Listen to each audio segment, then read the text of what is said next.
자, 안녕하세요. 강의실에서 보다가 부득이하게 온라인 수업으로 보니까 조금 이상하네요. 자, 이번 시간에는 이제 정치 분야에 있어서 스토리텔링에 대해서 할 차례입니다.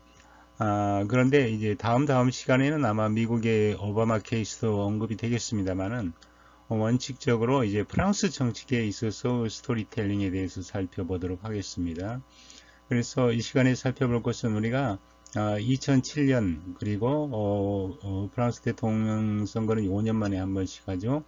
그리고 2012년의 대통령 선거에 대해서 살펴보도록 할게요. 자, 우선 먼저 우리가 마케팅에 있어서 스토리텔링에 대해서 정의를 내려보았죠. 자, 원칙적으로 이 마케팅 분야에 있어서 스토리텔링, 그리고 정치에 있어서 스토리텔링, 이 정의가 약간 달라질 수 있습니다. 그러나 그 본질은 똑같다는 얘기죠. 그리고 그럼 먼저 우선 이 정치와 스토리텔링에 있어서 스토리텔링이 정치적인 차원에서, 정치적인 측면에서 가질 수 있는 긍정적인 면을 먼저 검토해 보도록 하겠습니다. 우선 먼저 여러분이 PPT에서 확인하듯이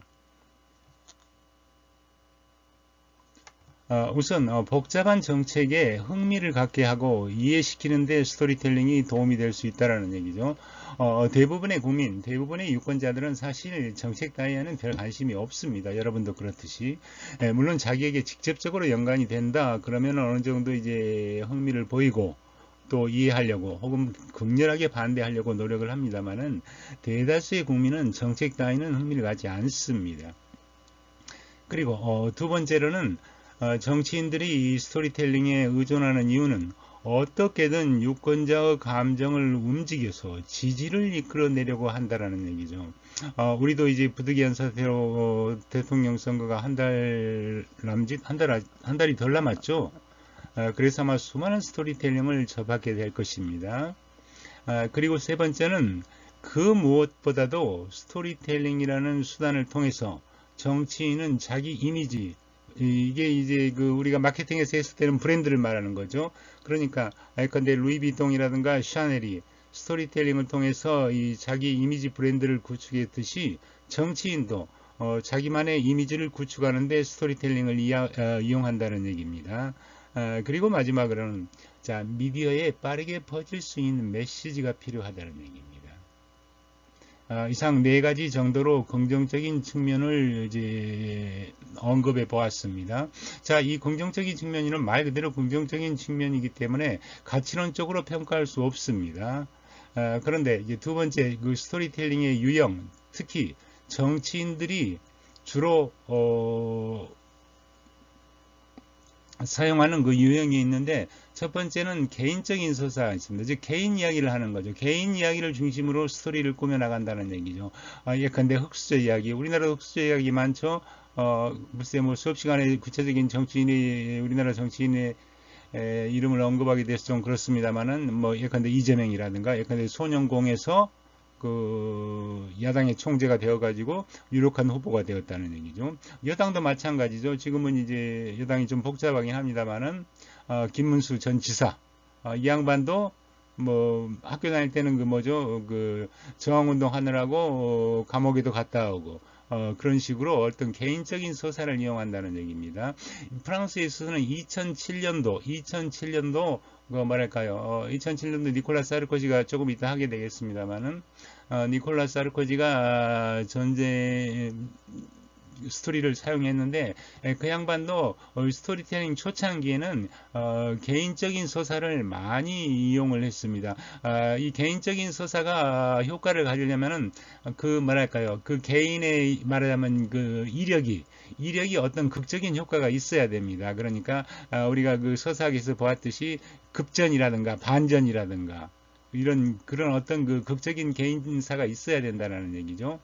자, 그런가 하면은 이제 개인 서사 차원을 떠나서 국가의 서사, 예컨대 프랑스는 위대한 국민이다. 가장 우리가 많이 접하는 걸 최근에 와서 누구죠? 트럼프, 아메리카 어게인 이런 국가의 서사, 국가의 미래 비전이나 국가의 정체성을 강조해서 그런 방향으로 스토리를 짜 나간다는 얘기죠. 그리고 또 여러분이 매일매일 접한 것입니다. 이른바 우리와 그들 구조를 만드는 거죠. 즉 악마와 영웅 구도. 예컨대 지금은 이제 뭐 조금 아주 처참한 신세가 되었습니다만 윤석열 씨, 윤석열 전 대통령은 이재명을 뭐 소위 사법 리스크라고 해가지고 언제나 그 뭐랄까요, 악마, 범죄자 취급을 했다는 얘기죠. 윤석열 예만 듣는 건 아닙니다. 그 반대의 경우도 마찬가지입니다. 여러분들 이해하기 쉬울 겁니다. 즉 악마, 그리고 그 악으로부터 우리는 그 악으로부터 나를 구해내, 여러분을 구해내는, 혹은 국가를 구해내는 영웅 구도라는 이런 구도를 형성한다는 얘기죠. 그리고 또 위기와 구원, 예컨대 국가가 위기에 처해 있다는 얘기죠. 그래서 그것을 구원해야 된다는 얘기죠. 현 위기를 강조하고 그 해결책의 제시, 아주 극적인 예가 우리나라도 있습니다. 97년인가요? 98년인가요? 그 IMF 사태가 있었죠. 그때 DJ, 그러니까 3번 떨어졌던가요? 대통령 선거에. 그때 IMF 때 아무튼 한국이 대단한 위기에 빠졌죠. 그래서 그 위기를 강조하고 그 해결책을 제시함으로써 스토리를 짜 나간다는 얘기죠. 이처럼 다양한 요령을 가지고 있습니다. 자, 물론 우리가 매일매일 이제 앞으로 아마 한 달 동안 나도 지겹도록 겪게 될 것인데, 이 정치에 있어서 스토리텔링, 특히 정치 분야에 있어서는 스토리텔링은 그 위험성의 윤리를 따져볼 필요가 있습니다. 자, 첫 번째, 어쩔 수 없이 과도한 감성을 자극하게 된다는 얘기입니다. 왜냐하면은 이미 스토리텔링의 가장 큰 특징이 뭐였죠? 논리에 의해서라기보다는 감성을 자극해서 자기 제품을 구매하게 하고, 그리고 정치에 있어서는 자기에게 표를 던지게 만든다라는 얘기죠. 그래서 어쩔 수 없이 과도한 감성을 자극하게 된다라는 얘기죠. 미국의 트럼프 예를 들어보세요. 미국을 다시 위대하게 할 때 그 태극 끌고 나오는 할아버지들이 얼마나 과격하게 끌고 있습니까? 자, 거기에서 그치지 않고 또한 사실을 교묘하게 왜곡한다는 얘기입니다. 더 나아가서는 사실을 교묘한 조작, 이르기까지 한다라는 얘기죠. 차츰 이것은 이제 선동과 데마고그, 선동과 포퓰리즘으로 흐를 위험이 있다라는 얘기죠. 그리고 이것은 또한 허위 내러티브, 그러니까 허위 서사가 될 수 있다라는 얘기죠. 그리고 결국은 그것이 신뢰 상실로 이어질 수 있다라는 얘기죠. 니콜라 사르코지, 즉 2007년도에 프랑스의 대통령이 된 니콜라 사르코지도 2007년도에는 그 스토리텔링이 성공을 했습니다. 왜냐하면 그 이전까지는 아무도 그런 식으로 선거 캠페인을 벌인 사람이 없었습니다. 그래서 2007년도에는 넉넉하게 당선이 되었는데 그 다음에 2012년에는 또 나왔습니다. 그러나 그때는 물론 약간 타켓은 달랐어요. 그러니까 개인 서사로부터 국가 서사로 이동하기는 했는데 그 5년 후에는 이제 사람들이 질려가지고 아무도 그 말을 믿지가 않았다는 얘기죠. 즉 신뢰를 상실해 버렸다는 얘기입니다. 그리고 그러니까 스토리텔링에 의한 과도한 감성 자극, 사실 왜곡, 그리고 교묘한 조작은 자칫 선동과 포퓰리즘으로 흐를 경향이 있기 때문에 장기적으로는 민주주의에 크나큰 훼손을 가져올 수 있다는 위험성을 내포하고 있습니다.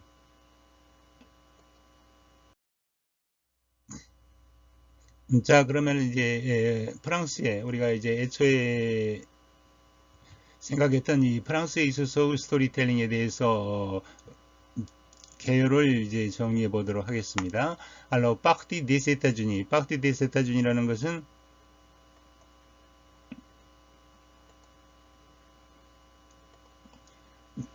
미국에서 출발했다는 얘기죠. 이게 너무 강한가 색깔이. 좀 보라색으로 해볼까? 미국에서 시작된, 파티는 출발했으니까 시작된다는 얘기죠. 르 스토리텔링 아리방 앙크랑뽕빵 프랑스, 아리방 프랑스라는데 앙크랑뽕포는 아주 큰 발자국으로 성큼성큼 프랑스에도 도착했다라는 얘기입니다. Alors, depuis les hommes politiques français, 프랑스의 정치인들은 construisent leur vie politique, 그들의 삶을, 이것도 별로 안 좋네. 그들의 삶을 껌보양 허망, 소설처럼 구축한다는 얘기죠. 소설처럼 자신의 삶을 소설처럼 꾸민다는 얘기죠. 그리고 앵스트리몽탈리세, 이건 제도화한다라는 얘기입니다. 이스토아흐, 이야기를 제도한다. 제도적으로 이야기를 만들어간다. 그런 식으로 이해하면 될 것입니다. 뭐 하기 위해서 미우 레지티메 기음에 따옴표가 있죠. 레호 오피뇽이라는 건 그들의 의견, 그러니까 어떤 그 정치가들의 의견, 즉 그 사람이 주장하는 공약이라든가 혹은 비전을 말하는 거죠. 그 비전에 더 정당성을 부여하려고 이야기를 제도적으로 구사한다라는 얘기죠. 자, 이 기술은 즉 스토리텔링 기술을 말하는 것이죠.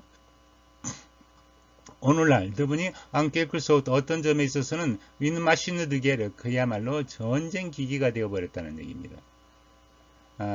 약간은 좀 부정적으로 본 가도한 표현이긴 하죠. 메무드 프로파간다는 아마 수업 시간에 하게 될 겁니다. 이 정치 분야가 끝난 부분에 스토리텔링과 프로파간다라는 주제가 또 2시간 잡혀 있습니다. 심지어는 프로파간다가 된다라는 얘기죠. 세어비스트는 뭐죠? 무엇을 위해 봉사하는, 무엇을 위한, 그러니까 뿌바흐, 드세좀 폴리티크, 그 스토리텔링을 구사하는 그런 정치가들의 권력을 위해서 봉사하는 프로파간다나 전쟁 기계가 되어버린다는 얘기죠. Alors, pour attirer l'attention du public, attention du public이라는 것은 유권자의 관심, 즉 대중의 관심을 말하는 것이죠. 대중의 관심을 끌기 위해서는 les politiques, 정치인들이라는 것은 inclure leur idée, 자, 그들의 주장, 그들의 사상, 주장을 앵콜이 포함시켜야 한다는 얘기입니다. dans leur histoire personnelle, 그 개인적인 이야기 속에 자신의 주장을 녹여내야 한다는 얘기입니다. 즉, 스학공때는 뭐죠? 대명동사죠. 자기 자신을 이야기하는 거죠. 자기 개인의 서사를, 나는 어렸을 때 아주 가난한 집에 태어나서 예컨대 흑수저 이야기죠. 어떻게 그때 성공하게 되었다. 이런 개인에 대해서 이야기를 하는데 그 본래 목적이 뭐라는 얘기죠? 아퓨의 레시데, 자신의 공약을 정당화시키기 위한 거라는 얘기죠. 그래야만 많은 표를 받을 수가 있는 것이니까요. 자, 2007년 이거는 뭐죠? 엘렉스용 프레시당시 대통령 선거를 말하는 것입니다. 자, le storytelling c'est véritablement imposé en France. 실제로 진짜로 그러니까 본격적으로 véritablement 본격적으로 프랑스에 도착한 것은 2007년 선거였다라는 얘기죠. 2007년 선거에서 특히 니콜라 사르코지하고 이제 더불어 도착했다는 얘기죠. 자, 2007년 선거는 뒷페이지 아마 그림이 나올 겁니다. 프랑스는 대통령 선거는 시프라자 두뚜, 그러니까 2차 결선 투표가 있습니다. 그러니까 1차 투표에서 정확하게 50% 과반수를 획득하지 못하면은 상위 득표자 두 후보자만 남아가지고 보름 후에 다시 선거를 합니다. 그때는 과반이 넘지 않더라도 다 득표자가 대통령으로 당선이 됩니다. 그런데 두 사람밖에 남지 않았으니까 언제나 유효 투표에 절반 이상은 차지하게 되죠. 물론 기권 숫자가 엄청 많았을 경우에는 절반을 49점 몇 프로에서 50%를 과반을 넘기지 못하는 경우도 있습니다만은 어쨌든 2007년 대선에서는 마지막 결선 투표자가 니콜라 사르코지하고 이제 그 세골렌느 호아얄이었을 겁니다. 제가 좋아하는 여자 정치인이었는데 사회당 소속이죠. 사르코지는 우파고 결국은 이제 사르코지가 승리를 했습니다. 자, 레 폴리티크 송라, 정치인들이 거기에 있다라는 얘기죠. 부흐노 학공때 데지스트와하, 우리에게 이야기를 해주려고 거기에 있다라는 얘기, 실제로 그렇다는 얘기죠. 자, 이때 학공때 데지스트와 텔더 스토리를 말하는 거죠. 이야기를 한다는 것은 스네빠 폭세몽은 분명하게 데망송주, 거짓말을 말하는 것은 아니다라는 얘기죠. 우리말로 정확하게 해석하려면은 스토리텔링을 한다는 것은 반드시 거짓말을 말한다는 것을 의미하지는 않는다라는 얘기죠. memsi 슬라리브 스트레세길리에몽, 이것은 뭐죠? 물론 그 거짓말을 하는 경우, 그게 그 거짓말로 이르는 경우도 자주 일어나는 일이긴 하지만은 원칙적으로 말하자면 이야기를 해준다고 해서 그것이 꼭 거짓을 말하는 것은 아니다라는 얘기죠. 세오시 학공때 헤시나시오날, 그런데 그 스토리를 이야기해 준다라는 것은 헤시나 하나의 국가의 서사, 국가 이야기를, 국가에 대한 이야기, 국가를 하나의 사람처럼 만들어서 국가의 이야기를 말하는 것도 있다라는 얘기죠. 근데 프랑스와 올랑드가 바흐르디 헤브 프랑스에, 근데 프랑스와 올랑드가 뭐죠? 헤브 프랑스에, 그러니까 프랑스인의 꿈, 프랑스인의 꿈이라는 이것을 이제 그 스토리의 주제로 이용했었죠. 이 점에서 차이가 있죠. 2007년이 프랑스와 올랑드하고 세골 니콜라 사르코지였나? 그랬나 모르겠습니다. 조금 이따 확인해 볼까요? toutefois 어찌되었던 il faut distinguer le storytelling personnel, 즉 스토리텔링 페리소넬이라는 건 개인적인 스토리텔링, 그러니까 주로 개인 이야기, 예컨대 흑수저 이야기 같은 걸 말하는 것이죠. 그 개인 이야기를 하는 것, 즉 c'est-à-dire la manière de capter l'attention. capter l'attention은 뭐죠? 유권자의 주목을 끄는 방식이라는 얘기죠. en ANT, 눈의 방조한 제롱디프 구문이죠. de surprise, 놀라움의 효과를 만들어서. 다음에 good theater, 연극적인 효과, 혹은 우비앙, 프로보깡은 뭐죠? 도발하다. 은연중에 도발하다는 얘기죠. 샤크주후, 매일, 민누소프트 낙두알리티는 뭐죠? 그날의 뭐랄까요, 시사, 악두알리티라는 것은 시사는 시사인데 논쟁이 많은, 그러니까 그날 매일 하나의 논쟁점을 도발하면서 이야기를 하는 그 개인 서사의 스토리하고 구별을 해야 된다는 얘기죠. 이처럼 이 스토리텔링 페리소넬, 이 개인 서사의 스토리텔링의 대가는 니콜라 사르코지라는 얘기죠. 비앙크 트로드 스토리텔링, 듀 루 스토리텔링, 무슨 얘기죠? 물론 너무 많은 스토리텔링은 바로 그 스토리텔링을 죽여버린다는 얘기죠. 자, 그리고 세 비앙스키 루이 아리베, 이것이 바로 그에게 일어났다는 일이죠. 즉, 인플레이션 디스토아 투히 라 크레디빌리테 등 폴리티크, 인플레이션, 그러니까 이야기 인플레이션이 그 정치가의 신뢰성을 죽여버린다는 얘기입니다. 무슨 얘기냐면 아까 이야기했었죠. 니콜라 사르코지가 2007년도의 선거에서는 성공했는데 5년 후에 재선에서는 실패했다는 얘기죠. 그때는 즉 너무 많은 스토리텔링이 오히려 신뢰성을 죽여버리는 결과를 가져왔다는 얘기입니다. 자, 제가 맞네요. 맞네요. 자, 이게 이제 2007년 그 동네 결선 투표 포스터입니다. 누가 있죠? 이 양반이 니콜라 사르코지입니다. 그리고 이것이 이제 세골렌 노화얄이라는 얘기죠. 사회당 소속일 겁니다. 꽤 똑똑한 여자입니다. 그런데 재미있는 것은 2012년 선거에서는 이 양반의 그 전 남편일 겁니다. 전 남편인 프랑스와 올랑드 전 남편이 이 여자가 나오는 게 아니라 이미 이혼을 했을 겁니다. 전 남편이 나와가지고 사르코지가 지고 그 남편이 이제 대통령에 당선이 되었습니다. 그런데 정치적으로는 이 남편이, 그러니까 올랑드가 아주 조용한 사람입니다. 남편이 사회당 총재였는데 그 2007년 선거의 후보 지명은 이제 전 부인이 이제 남편을 누르고 후보권을 획득했죠. 상당히 아주 복잡한 서사가 있습니다. 한번 여기 볼까요? 이거는 제가 자, 여기 나왔죠. UMP는 정당 우파 정당입니다. 자, 부하는 표를 말하는 거죠. 퍼미역두라는 1차 투표를 말하는 것입니다. 1차 투표에서 사르코지가 31.18%를 얻었습니다. 그러니까 유효 투표수의 31.18%를 얻었는데, 자, 이것은 아주 예외적인 수치입니다. 그러니까 최근 20년 동안에 1차 투표에서 이렇게 높은 수치를 기록한 후보자가 거의 없었어요. 대개 27%, 28% 이런 정도를 얻는 거거든요. 그러니까 1차 투표에서 상당히 많은 그 표를 얻었다는 얘기죠. 그리고 2차 투표에서는 53%를 얻었습니다. 호아얄은 46%를 얻었죠. 그러니까 결선 투표에서 53대 46이라는 얘기죠. 이것은 굉장한 차이입니다. 우리나라도 이 정도, 지금은 이런 정도 되면 굉장한 차이죠. 뭐 60, 40 이것은 아주 옛날에나 있던 것입니다. 지금은 결선 투표에 가면 정말 아슬아슬해요. 51%대 48% 이런 정도라는 얘기죠. 그러니까 53대 46%면 굉장한 차이라는 얘기죠. 자, 세골렌드 화야는 사회당, 파크티 소시알리스트죠. 사회당 소속인데 1차 투표에서는 25%를 받았죠. 자, 그리고 이제 1차 투표에서 상위 득표자. 이거는 이제 프랑스와 바이르라고, 제가 있었을 때 교육부 장관이었는데, 이 사람은 UDF라는, 뭐랄까요. 그러니까 원래는 같은 당이었는데 이제 이 사르코지하고 분리가 된 거죠, 당이. 그래서 중도 우파라고 생각하시면 됩니다. 이 양반이 11%, 그리고 수수께끼 같은 인물 장 마리 르펜, 이름이 비슷하지 않습니까? 여러분 지금 관심이 있다면, 지금은 프랑스 정치에 관심이 있다면은 마린 르펜이라는 여자가 있습니다. 그 여자의 아버지입니다. FN은 프롱 나시오날, 그러니까 국가전선, 이른바 극우파입니다. 극우파가 1차 투표에서 10.4%를 얻었죠. 꽤 많이 얻은 것입니다.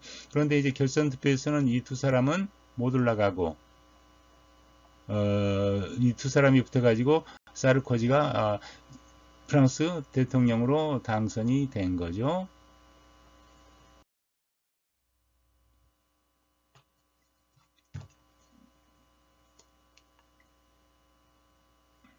자, 우선 니콜라 사르코지라는 사람이 어떤 인물인가?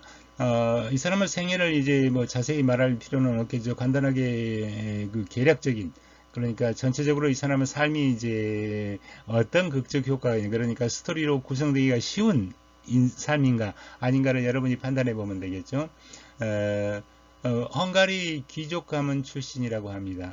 가문 자체가 헝가리 귀족 가문 출신이라고 하는데, 사실은 귀족은 아니고 그 아버지가 그 헝가리 제국을 위해서 군대에서 공을 세웠습니다. 그래서 타이틀, 즉 귀족이라는 타이틀을 얻지 못했지만은 귀족에게 상응하는 이제 권리를 부여받았습니다. 그런데 이제 아버지 팔 사르코지가 못하죠. 소련이 아니라 소련이죠. 소련이 헝가리를 점령하자 프랑스로 망명을 했습니다. 그래서 5년간 프랑스 외인 부대에 근무한 후에 1948년에 프랑스로 귀화를 했습니다. 그러니까 뭐 좋게 말하면 헝가리 귀족 출신으로서 이제 프랑스로 귀화를 했다는 얘기죠. 아버지가. 그렇게 해서 1955년에서 이 파리에서 니콜라 사르코지가 태어났습니다.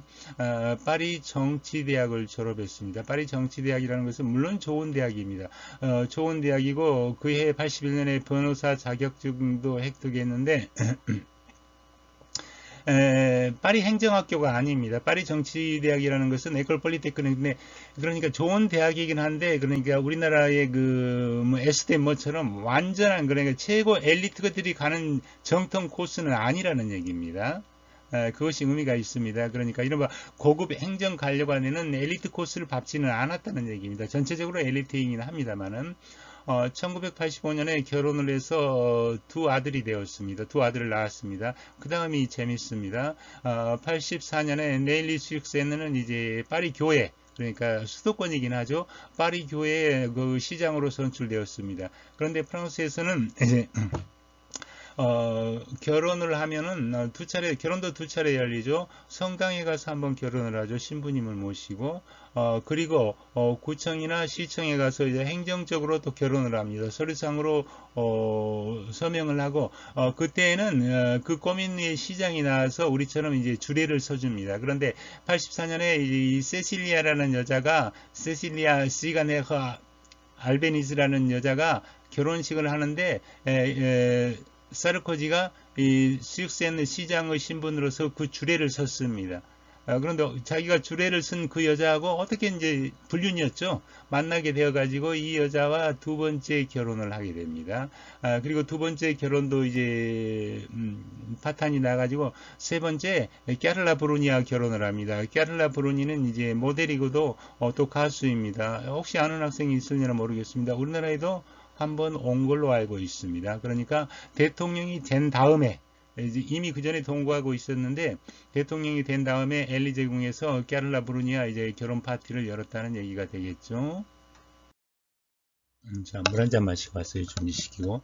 자, 그 사르코지가 전체적으로 하는 스토리텔링, 이 사르토리가 그러니까 후보자 시절에 선거 캠페인 동안에 했던 그 텍스트, 디스크로 담아를 우리가 전부 읽을 수는 없습니다. 그리고 재미있는 것은, 그러니까 6개월 전부터 선거운동이 시작되는데, 처음에는 개인 서사로 시작을 했습니다. 그런데 이제 마지막에는 그게 이제 선거 막판에는 좀 더 강한 톤을 가진 국가 서사로 옮겨갔습니다. 자, 그래서 사르트르가 주로 사용했던 그 서사 구조를 분석을 해보면은, 첫 번째 개인 서사라는 얘기입니다. 아까 우리가 왜 우리가 생애를 살펴본 줄 알겠죠? 개인 서사를 잘 이해하기 위해서. 그러니까 헝가리 이민자의 아들로 태어나서 열심히 노력해서 자수성가했다라는 얘기입니다. 그 다음에 두 번째 프랑스 정치학교 출신이라고 그랬죠. 이 에나는 에콜 노르말 아드미니스트리브 행정학교입니다. 그러니까 프랑스의 근대의 고급 간부들은 고위 간부들은 전부 이 에나 출신입니다. 그러니까 프랑스의 주류 엘리트와는 다른 경로를 겪었다는 얘기죠. 그래서 나는 여러분과 같은 국민 속의 한 사람으로 내 스스로 성장한 케이스다라는 얘기죠. 뭐 서사가 그럴듯하게 잘 구성될 수 있다는 것은 가능성이 많다는 것은 여러분도 능히 짐작을 할 수 있을 것입니다. 그리고 상당히 결단력이 있고 카리스마가 있는 강한 지도자의 이미지를 구축했습니다. 외모상으로는 정치인에게 있어서 외모도 계속 중요합니다. 사르코지는 키도 작고 좀 그렇습니다.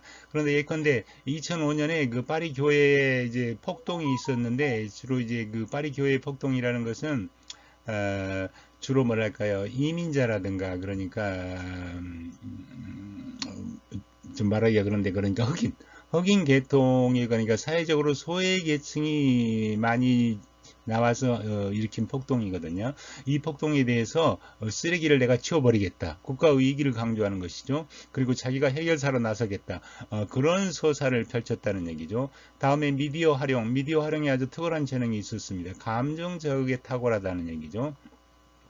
즉 국가적인 갈등과 정체성을 선동했다는 얘기죠. 프랑스의 정체성, 이것은 이제 이 프랑스의 정체성 선동에 대해서는 우리가 실제로 텍스트를 읽어볼 겁니다. 그래서 이민자, 범죄자, 무슬림 청년들을 일단 통제의 대상으로 삼았다는 얘기, 일단 적으로 규정을 하는 것이죠. 그래서 적과 우리, 그리고 악당과 영웅, 그러한 그 내러티브의 축으로 삼았다는 얘기죠. 그래서 주로 이거는 트럼프도 마찬가지죠. 보수 유권자의 호소였습니다. 우리나라의 그 태극기 집회도 뭐 비슷한 패턴입니다. 그래서 자신은 법과 질서의 수호자이다. 그래서 그들 대 우리, 그리고 악당 대 영웅, 이런 구조를 이제 세우려고 노력했습니다.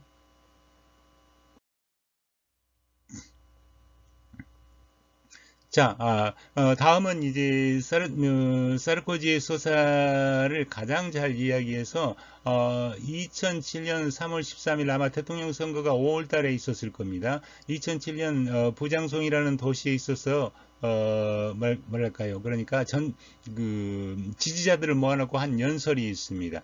자, 사르코지가 제목이 제가 사르코지하고 포퓰리즘이라고 그랬죠. 오죽 했으면 사르코지가 하는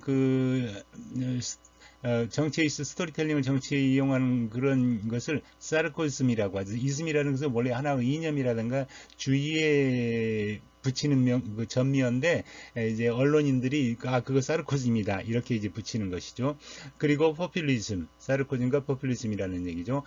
사르코지가 주로 사용하는 주제 댐 핵교랑은 자주 출몰하는 그런 뜻이죠.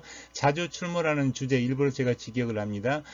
그 주제는 소위 이당띠떼 나티오날. 이당띠떼라는 것은 무슨 말이야? 국가의 정체성이라는 얘기죠. 자, 이당띠떼 뺄성을 하게 되면 자신의 정체성이 되는 것이죠. 국가의 정체성이라는 것을 자기 스토리, 즉 자기 담화의 하나의 그 주제로 축으로 설정을 하는 것이죠. 실제 연설문을 읽어보면은 이 연설문이 굉장히 페이지가 깁니다. 여기에 인용된 것은 한 5분의 1 부분밖에 되지 않을 겁니다. 왜냐하면 우리가 시간의 한계가 있기 때문에. 그래도 여러분이 그 사르코지의 연설문을 주의 깊게 읽어보면은 이 사람이 무엇을 말하려고 하는가, 실제로는 무엇을 말하려고 하는 게가 중요한 게 아닙니다. 실제로는 얼마나 효과적으로 유권자를 끌어들일 수 있느냐, 그것이 중요한 것이죠.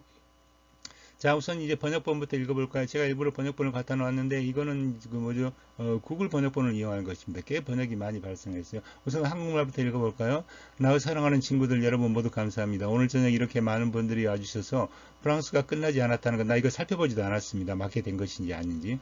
프랑스가 계속 살아가기를 원한다는 것, 프랑스가 계속 전속하기를 원한다는 것, 그게 더 낫겠죠. 그리고 여러분과 마찬가지로 여전히 프랑스의 희망을 걸고 프랑스 가치를 믿는 수많은 프랑스 국민의 마음속에 프랑스가 계속 살아있다는 것을 증언해 주셔서 감사합니다. 증명해 주셔서 감사합니다. 저는 프랑스 공화국의 대통령 후보이기 때문에 프랑스에 관해서 이야기하고 싶습니다. 자, 원문을 한번 읽어볼까요? 맥시 아브투스, 여러분 모두에게 감사합니다. 맥시 데트르보니 시 농버스, 이렇게나 많이 와주셔서 오늘 저녁 뿌흐 때무아니에 이것을 증명해 준다라는 얘기죠. 클라 프랑스 스네파피니, 프랑스는 아직 끝나지 않았다. 즉 프랑스는 위기라는 얘기죠. 그렇지만 아직은 항복하지 않았다는 얘기죠. 프랑스는 아직 끝나지 않았고 클라 프랑스 부공티니에 느비브 프랑스는 여전히 존재하기를 원하고 그리고 라 프랑스를 말하는 것이죠. 공티니 드비브 dans le cœur 여전히 살아남는다는 얘기죠. 어디에? dans le cœur d'une multitude de Français 대다수 프랑스인들의 가슴 속에 프랑스는 살아남기를 바란다는 얘기죠. 그런데 그 대다수의 프랑스인들은 관계대명사죠. comme vous tous 여러분들 모두처럼 espère encore en espère en은 뭐죠? 프랑스를 믿는다는 얘기죠. 아직도 프랑스에 대해서 신뢰를 가지고 있고 croire en ses valeurs 그리고 그 프랑스의 가치를 믿는 여러분들이라는 얘기죠. Je veux parler de la France. 나는 프랑스에 대해서 말하고 싶다는 얘기죠. Parce que je suis candidat à la présidence de la République française. 왜냐하면 내가 바로 프랑스 공화국의 대통령 후보이기 때문에 나는 프랑스에 관해서 이야기하고 싶다는 얘기죠. 이 정도면 비교적 구글 번역도 잘 돼 있다고 봐야 되겠죠.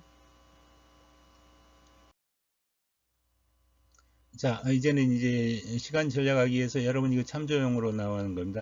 여러분이 이 클래스에서 가지고 있는 부분에는 이 부분은 빠져 있을 겁니다. 왜냐하면 이 클래스에 있는 것은 이제 2시간짜리로 딱 정해져 놔서 그렇게 많은 것을 집어넣을 수가 없거든요. 자, 라 프랑스. 프랑스는 누구냐는 얘기죠. 세브, 바로 당신이 프랑스라는 얘기죠. 세, chacun d'entre nous avec son histoire. 우리 각자 속에 그 이야기를 가지고 있다는 얘기죠. 그리고 avec sa mémoire, 우리 각자의 기억 속에, 그리고 avec son expérience de la vie, 그 삶의 경험 속에, 그리고 심지어는 avec ses rêves, 말은 잘하죠. 우리들 각자가 가지고 있는 꿈 속에 바로 프랑스가 있다는 얘기죠. La France, c'est un destin commun. 프랑스라는 것은 공통의 운명이라는 얘기죠. 무엇으로 만들어진 with multitude de destinée individuelle 뭐죠? 수많은 destinée individuelle 개인의 운명의 총합으로 구성된 그러니까 프랑스 국민 6,000명은 개인의 운명의 총체로 이루어진 공통의 운명이라는 얘기죠. C'est une multitude 수많은 다수 총체라는 얘기죠. de petites parties 조그만 부분들이 합쳐진 총체라는 얘기죠. 그래서 그 조그만 부분들이 그 총체가 qui forment ensemble 한꺼번에 une grande partie 커다란 프랑스라는 커다란 하나의 본체를 이루고 있다는 얘기죠. Ce sont des provinces. province는 지방을 말하는 것입니다. Alors, qui se sont compris, 스스로를 잘 이해하는 지방, 그리고 qui se sont aimés, 스스로를 좋아하는 그 지방들의 연합이 바로 프랑스라는 얘기입니다. 자, c'est une façon d'être, 그것은 존재하는 하나의 방식이고, 프랑스야말로 그것은 존재하는 방식이고, de vivre, 살아가는 방식이고, 심지어는 사고하는 방식이라는 얘기죠. 그리고 프랑스는 하나의 c'est un idéal, 하나의 이상이라는 얘기죠. 그리고 c'est une espérance, 희망이라는 얘기죠. 이처럼 문장은 길게 쓰면 별로 좋지 않습니다. 가능하면 짧게 쓰면 짧게 잘 쓰는 사람이 바로 글을 잘 쓰는 사람입니다. La France, 프랑스라는 것은 ce n'est pas une race, race라는 것은 종족, 인종이 아니라는 얘기죠. 프랑스는 인종이 아니고 스네빠 에트니는 종족을 말합니다. 하나의 인종도 아니고 종족도 아니라는 얘기죠. 엘세 포르제라는 것은 그 대장장이가 철을 단련해 가지고 어떤 그 농기구를 만들어내듯이 엘세 포르제 단련되어서 형성되었다는 얘기죠. 오쿠드는 롱 히스토아르는 뭐죠? 긴 역사를 통해서 프랑스는 단련되어 왔다라는 얘기죠. 윈드 페소날리때 그래서 하나의 정체성이고 그리고 있는 이당띠 때 인격이고 끼에 앤파드 놈을 우리들 각자의 한 부분인 하나의 정체성이고 하나의 인성이라는 얘기입니다. 그리고 드 노트로 프로프로 이당띠 때 우리 자신의 정체성을 말하는 것이죠. 자, 일리아 있는 이당띠 때 프랑스에서 자 그런데 여기 프랑스라는 정체성이 있다라는 얘기죠. 즉, 우리는 이당띠 때 나시오날 즉 하나의 국가로서의 정체성을 가지고 있다는 얘기죠. 그런데 dans cette identité 그러한 정체성 안에서 우리는 누누 흑권의성 우리들 서로를 인정해 준다라는 얘기죠. 인정한다는 얘기죠. 그래서 각각 우리들 자신이 서로를 인지할 수 있는 하나의 프랑스라는 거대한 국가의 정체성을 가지고 있다라는 얘기입니다.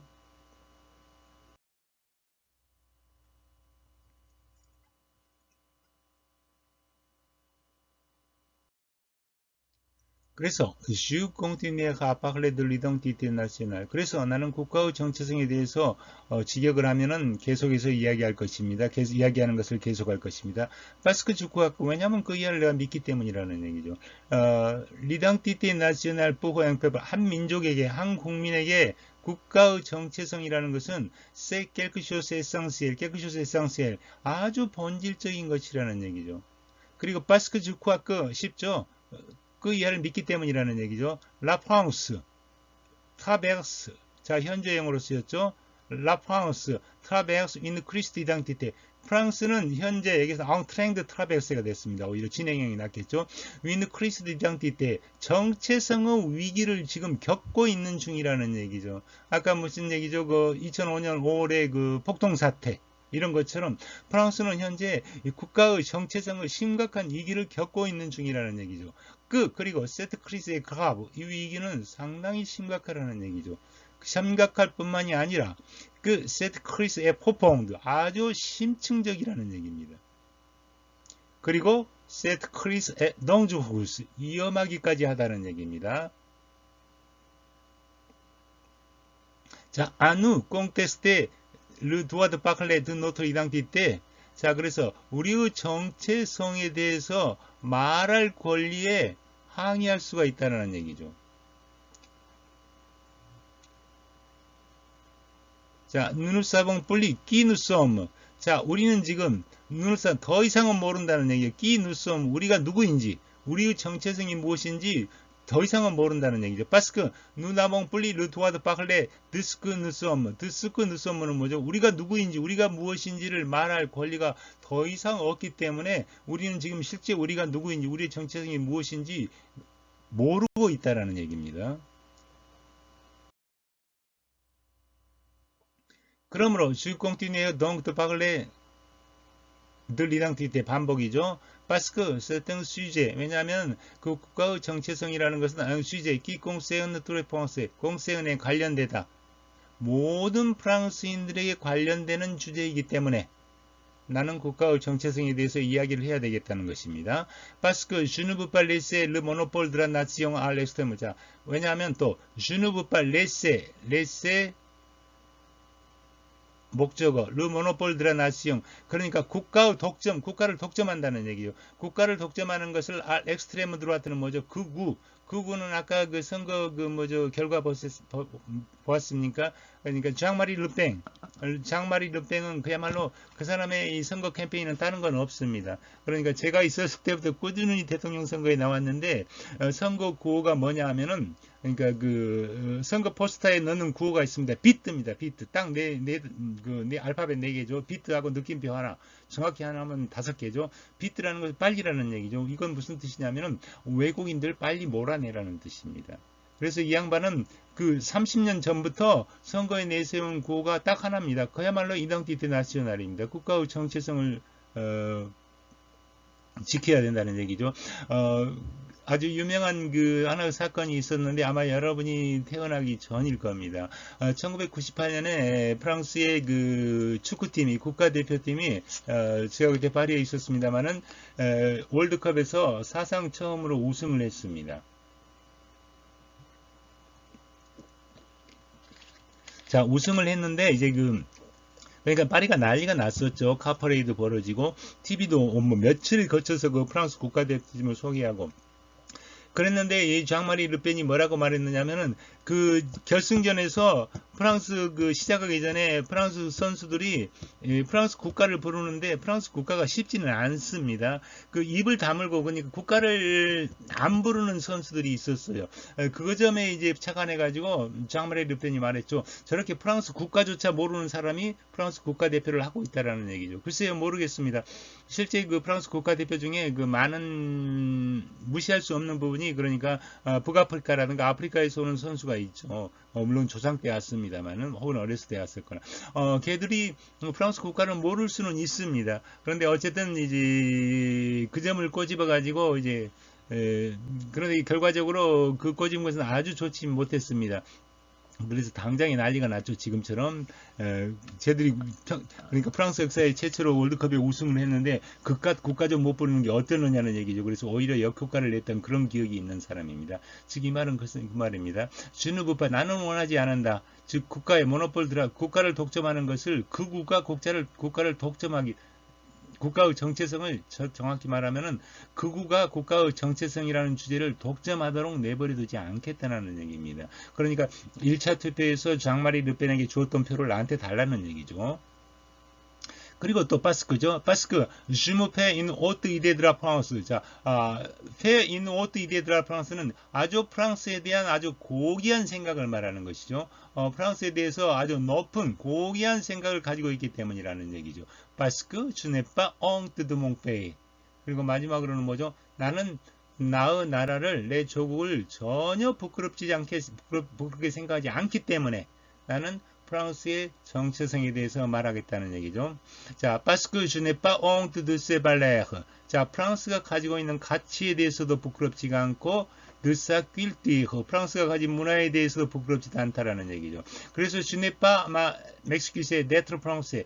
프랑스인이라는 사실을 멕시키세 미안해할 이유가 하등이 없다라는 얘기죠. 섹시키제라는 것은 사과하다, 미안해하다라는 뜻이죠.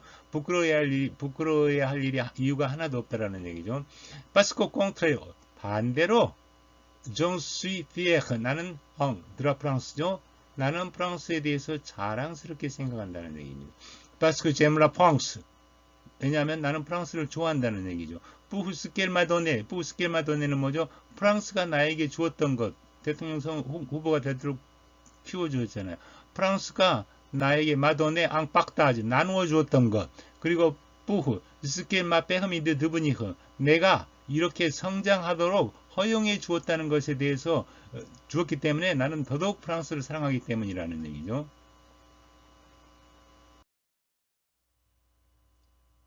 자, je continuerai à parler de l'immigration. 자, 그래서 나는 이민에 대해서도 이야기하겠다는 것이죠. En posant le problème de l'identité nationale. En posé INT 구문이죠. 제롱디프 구문이죠. Le problème de l'identité nationale. 제가 밑줄을 써놨습니다. 이건 어떻게 번역해 놓았는가 볼까요? 구글이. 국가의 정체성 문제를 제기하여 이민에 대해서 계속 이야기할 것입니다. 뭐 틀리지는 않았나요? 그런데 국가의 정체성이라는 문제를 제기함으로써 나는 이민 문제에 대해서 이야기하겠다는 얘기죠. 자, 이 부분은 사실은 상당히 심각한 문제를 가지고 있습니다. 국가의 정체성을 무엇과 관련시키고 있다는 얘기죠. 이민 문제하고 관련이 시키고 있다는 얘기죠. 이 점에 있어서는 장마리 르펜과 하등에 다를 바가 없습니다. 내가 해석하기로는. 곧 흑인들 나가라는 얘기하고 똑같죠. 노골적으로 말하고 있지 않을 뿐이죠. Parce que nous n'avons de plus précieux à offrir à tous ceux qui veulent vivre en France. 자, 이 다음 부분이 조금 재밌습니다. Parce que 왜냐하면 ce que nous avons de plus précieux à offrir. 더 많은 것들을 제공할 수 있는 더 소중한 것들이 있다는 얘기죠. 누구에게 제공한다는 얘기죠. à tous ceux qui veulent vivre en France. 그러니까 프랑스에서 영원히 살기를 원하는 사람들에게 제공할 것이 더 많다라는 얘기죠. 세라피에르테 데트로 프랑스. 자, 프랑스인이 된다는 것은 하나의 자랑스러움이라는 얘기죠. 기에 비행 아방타드 앵스타트 주리디. 스타트 주리디라는 건 법적인 이상. 그런 법적인 이상보다도 프랑스에서 살고 있다는 것은 하나의 자랑거리라는 얘기죠. 이는 단순한, 이쪽 볼까요? 이는 단순한 법적 지위를 훨씬 뛰어넘는 것이라는 얘기죠. 그리고 이러한 정체성을 우리의 문화, 언어, 가치와 공유하는 것이 그들의 성공적인 통합을 위한 조건이기 때문입니다. 이 부분도 여러분이 해석을 하면은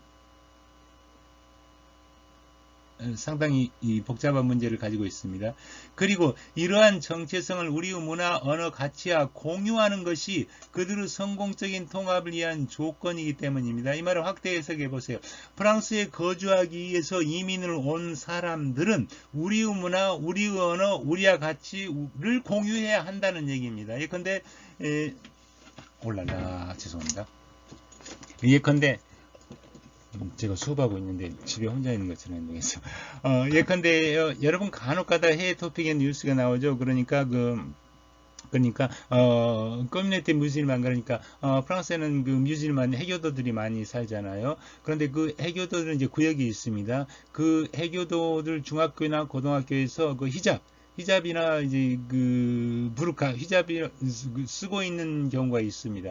그런데 그것이 몇 년 전에 아주 심각했습니다. 학교에서 그걸 쓰게 하는 것은 불법이다라는 얘기죠. 왜냐하면 프랑스는 이민나시옹 라이크 그러니까 종교와는 무관한 것이 하나 원칙이거든요. 그래서 그 뮤즐만 커뮤니티 그러니까 그 회교 커뮤니티하고 정부 당국하고 엄청난 갈등이 있었고 그걸로도 테러가 일어난 일도 있습니다. 자, 그것을 생각하시면은 이해하기 쉬울 겁니다. 그래서 우리가 환영하는 이주민들에게 살고 싶어하는 나라에 대해서 이야기하지 않는다면 어떻게 그들을 성공적으로 사회에 통합할 수 있겠습니까? Alors, comment réussir l'intégration? 어떻게 통합에 성공할 수 있느냐는 얘기죠. De ce que nous accueillons. 우리가 환영해서 받아들이는 자. Si nous ne prenons pas la peine de leur parler du pays. 그들에게 이 나라 프랑스에 대해서 이야기하는 수고를 하지 않는다면 그런데 우일 벌르비블 그들이 살고 싶어서 온 이 나라 프랑스에 대해서 이야기하는 수고를 일부러 제가 강조합니다. 수고를 하지 않는다면 어떻게 국가의 통합에 성공시킬 거냐는 무슨 얘기죠. 그러니까 일단 프랑스에서 살기 위해서 오는 사람들에게는 우리의 가치, 우리의 문화, 우리의 언어 그리고 우리의 법을 강요해야 된다는 얘기죠.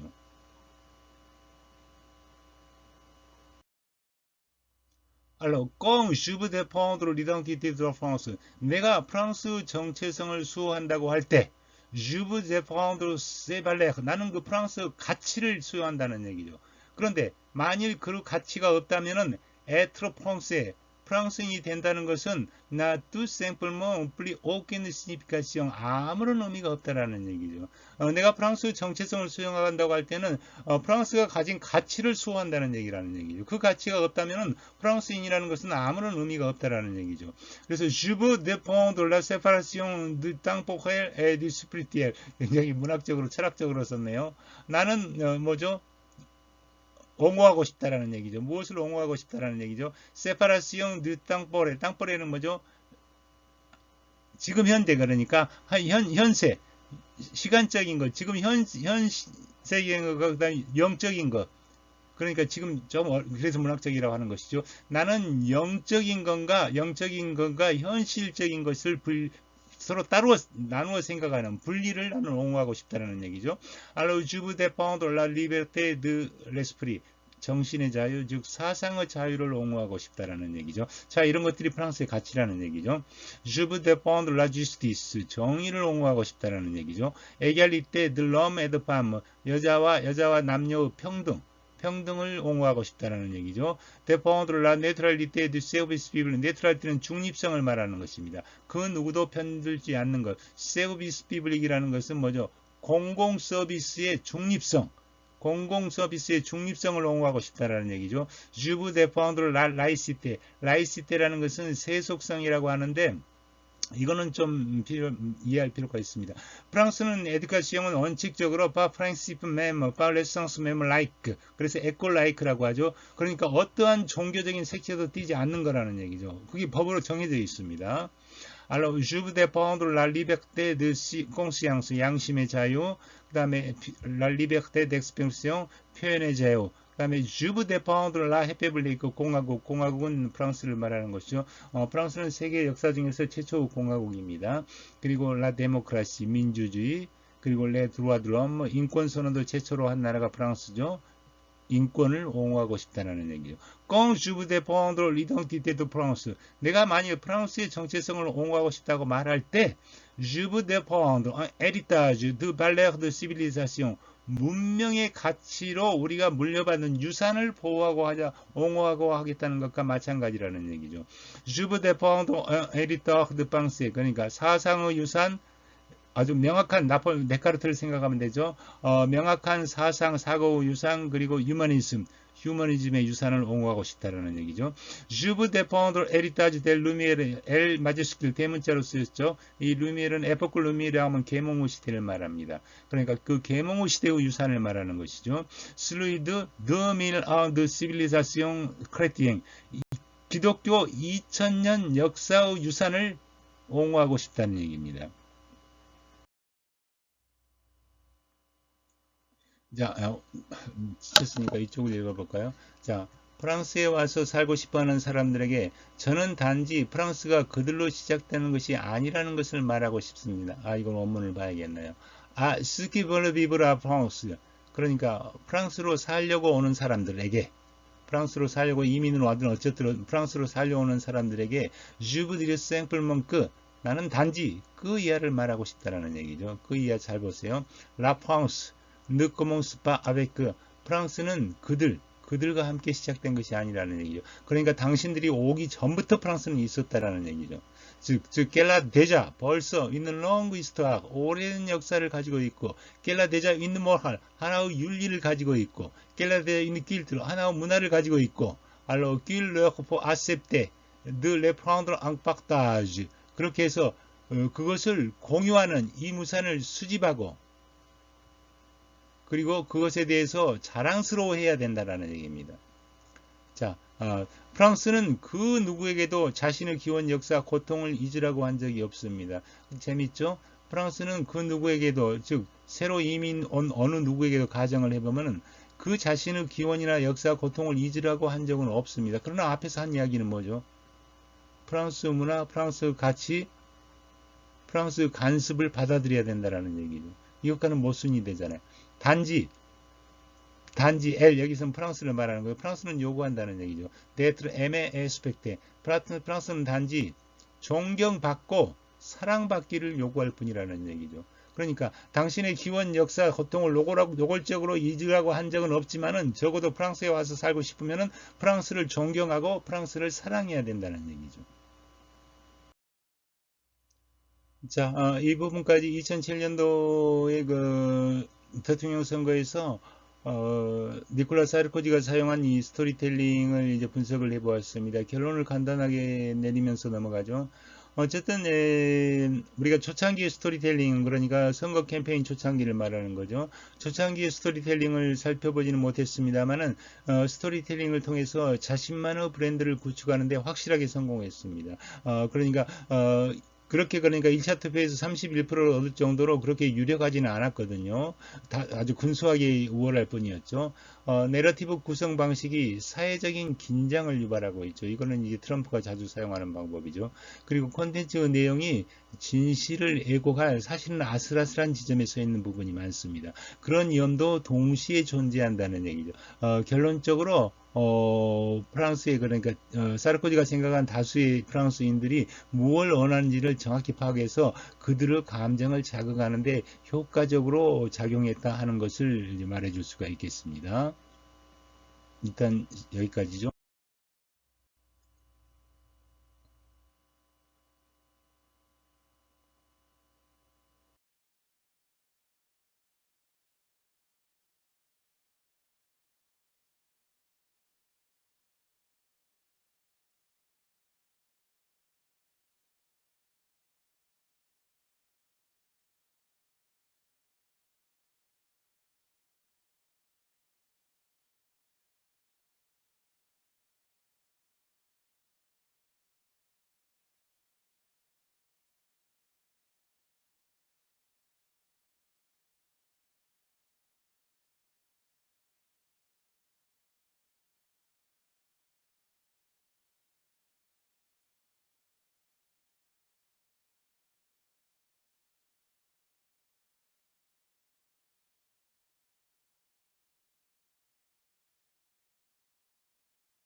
자, 2002년 선거에서 첫 번째 유력자는 이제 프레시당 소크당 그러니까 연임을 겨냥한 사르코지하고 두 번째는 이제 유력한 사회당 후보 이제 프랑스와 올랑드고 그 다음에 세 번째 자리는 이제 유력한 2002년 그 시점에서 유력한 후보자를 말하는 것입니다. 레프레탕당 알라 트와지엠 플러스 그러니까 선거 전에 그 세 번째 자리를 유력한 자리라고 주장하는 혹은 추정되는 사람은 누구였냐면 르시트 바이로 프랑스와 바이로라는 사람인데 중도 우파입니다. 그 바이로컴은 바이로 웹사이트는 프레상트 세크트 분명 앵폭트레 하나의 초상화를 제공한다는 얘기입니다. 스위프트 폴리티크 특히 정치적인 초상화 모데스트몽 페르소네 그런데 아주 이것도 모데스트몽은 겸손하게 개인적인 이야기를 담고 있다라는 얘기죠. 니강디더 송트리스트 중도 우파 후보자의 아주 개인적이고 아주 겸손한 개인적인 이야기를 담고 있습니다만은 메송 앵디스퐁사블 커플 이런 결합이 없다라는 얘기죠. 누몽 대누몽 즉 극적 효과가 부족하다는 얘기죠. 딘드 브레스토리 진짜 이야기가 되려면 스토리 기미가 따옴표가 있죠. 진짜 감동을 주는 이야기가 되려면 극적 효과를 갖춘 얽힘과 대단원이 있어야 되는데 그 결합이 결핍된 이야기만을 제공했다라는 얘기죠. 그런데 이 사람이 글쎄요 세 번째 자리를 차지했을까 저는 조금 의견이 다릅니다. 물론 이 사람도 유명한 사람이긴 합니다.